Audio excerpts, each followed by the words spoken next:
السلام علیکم ورحمۃ اللہ وبرکاتہ۔ آپ دیکھ رہے ہیں میرا یوٹیوب چینل النساء ٹی وی اور میں آپ کا بھائی محمد اسد اللہ مدنی۔ انتہائی بہت پیارا واقعہ قرآن پاک کی عظمت کے حوالے سے۔ کسی بزرگ کے بارے میں آتا ہے کہ وہ ہندوستان میں رہا کرتے تھے، تو ایک دن انہوں نے اپنے گاؤں سے دوسرے گاؤں کی طرف سفر کیا۔ تو جب وہ دوسرے گاؤں میں پہنچے تو دیکھا کافی سارے لوگ جمع ہیں۔ تو انہوں نے وہاں کے لوگوں سے پوچھا کہ یہاں خیریت، کتنے لوگ جمع ہیں، کوئی حادثہ پیش آیا ہے، کیا وجہ ہے؟ تو گاؤں کے لوگوں نے ان سے پوچھا آپ کون، کہاں سے ہے؟ تو انہوں نے بتایا میں منشی علی رحمت ہوں، فلاں گاؤں سے آیا ہوں۔ تو انہوں نے بولا کہ آپ کا انتظار تھا، یہاں فوتگی ہو گئی ہے، ایک بزرگ کا انتقال ہوا ہے، تو ان کی وصیت تھی کہ جنازہ فلاں گاؤں کے رہنے والے وہ پڑھائیں گے، آپ کا نام لیے، تو آپ اتفاقی طور سے اللہ پاک آپ کو یہاں لے کے آئے ہیں، تو آپ جنازہ پڑھائیں۔ تو لوگوں نے جا کے ان کے گھر میں پیغام دیا کہ اس مرحوم بزرگ کی جو وصیت تھی جس آدمی کے جنازہ پڑھانے کی، وہ اتفاقی طور پہ حاضر ہیں۔ تو ان کی بیوی نے بھی یہی بات کہی کہ ہاں ضرور ان سے کہیں کہ یہ جنازہ پڑھائیں۔ تو منشی علی رحمت نے جنازہ پڑھایا، اور جنازہ پڑھانے کے بعد یہ واپس جانے لگے۔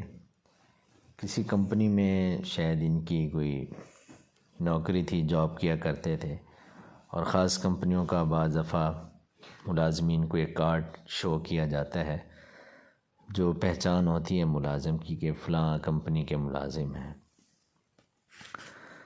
تو جنازہ پڑھانے کے بعد یہ واپس اپنے دفتر میں آئے، دیکھا ان کا وہ خاص قسم کا جو کارڈ تھا وہ نہیں تھا۔ بڑے پریشان ہوئے کہ بھی میری زندگی کا سوال ہے، ملازمت کا مسئلہ ہے۔ اسی وقت واپس آئے، لوگوں کو جمع کیا، جمع کر کے کہنے لگے ابھی جس بزرگ کا میں نے جنازہ پڑھایا ہے کچھ ہی دیر گزری ہوگی، زیادہ ٹائم نہیں گزرا، میری زندگی کا مسئلہ ہے، ملازمت کا مسئلہ ہے، تھوڑا سا اگر قبر کو کھودا جائے اور قبر سے مٹی ہٹائی جائے، شاید میرے گمان کے مطابق میرا کارڈ ان کی قبر میں گرا ہے۔ سب لوگ جمع ہو گئے، تو انہوں نے کہا کوئی بات نہیں ہے، ابھی دفن کیا ہے، مٹی کو ہٹا لیتے ہیں، ایسی کوئی بات نہیں ہے۔ تو انہوں نے مٹی کو ہٹانا شروع کیا۔ جب اس کفن کے قریب پہنچے تو کیا دیکھتے ہیں، اس کی ساری قبر گلاب کے پھولوں سے بھری پڑی ہے۔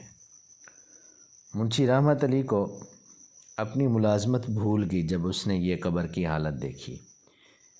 یہ سیدھے وہاں سے چلے، اس عورت کے گھر گئے اور جا کر کہنے لگے اماں جی یہ بتاؤ، یہ جو بزرگ تھا جس کا میں نے جنازہ پڑھایا تھا، اس کا کون سا ایسا عمل تھا جس کی وجہ سے اللہ تبارک و تعالی نے اس کی قبر کو پھولوں سے بھر دیا دنیا میں؟ تو بوڑھی عورت نے جواب میں بڑی عجیب بات کہی۔ اس نے کہا یہ تو ان پڑھ تھا، نہ یہ لکھنا جانتا تھا، نہ پڑھنا جانتا تھا، قرآن پاک بھی نہیں پڑھا ہوا تھا۔ 45 سال ہو گئے مجھے اس سے، یعنی اس کے پاس آئے ہوئے، نکاح ہوا ہے، تقریباً 45 سال ہو گئے میں اس کے پاس رہ رہی ہوں۔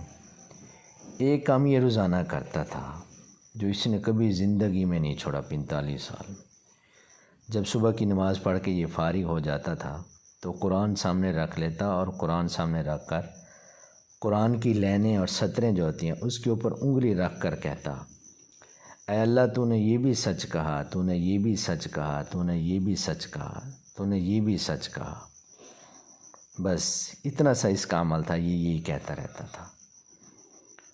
تو دیکھیں اس بزرگ کے دل میں اس قرآن پاک کی عظمت، بیچارہ پڑھا ہوا بھی نہیں ہے، لکھنا بھی نہیں جانتا تھا، لیکن دل میں اس قرآن پاک کی عظمت کی، قرآن پاک کو کھول کر سامنے رکھ کر اس کو پڑھتا رہتا تھا، انگلی رکھ کے کہتا، اے اللہ تو نے یہ بھی سچ کہا، تو نے یہ بھی سچ، پڑھ تو نہیں سکتا تھا، بس یہی کہتا رہتا تھا اپنی زبان سے، یا اللہ تو نے یہ بھی سچ کہا، یا اللہ تو نے یہ بھی سچ کہا۔ تو دیکھیں بھئی، قرآن پاک کو جو اپنے سینے سے لگاتا ہے، قرآن پاک کو جو مضبوطی سے پکڑتا ہے، محبت اس کی عظمت اپنے دل میں رکھتا ہے، تو اللہ تبارک و تعالی ان لوگوں کو پستیوں سے اٹھا کر بلندیوں کی طرف لے جاتے ہیں۔ جسے قرآن پاک میں بھی ہے، ان ھذا القرآن یہدی للتی ہی اقوم، یہ قرآن وہ کتاب ہے جو گری ہوئی انسانیت کو بلند کر دیتی ہے۔ تو ہمیں بھی اس قرآن پاک کی تلاوت کرنی چاہیے، اس کو پڑھنا چاہیے، اس کو سمجھنا چاہیے۔ اللہ تبارک و تعالی سے دعا ہے کہ اللہ پاک ہم سب کو قرآن پاک کی عظمت اور قرآن پاک کی شان سمجھنے کی توفیق عطا فرمائے۔ وما علینا الا البلاغ۔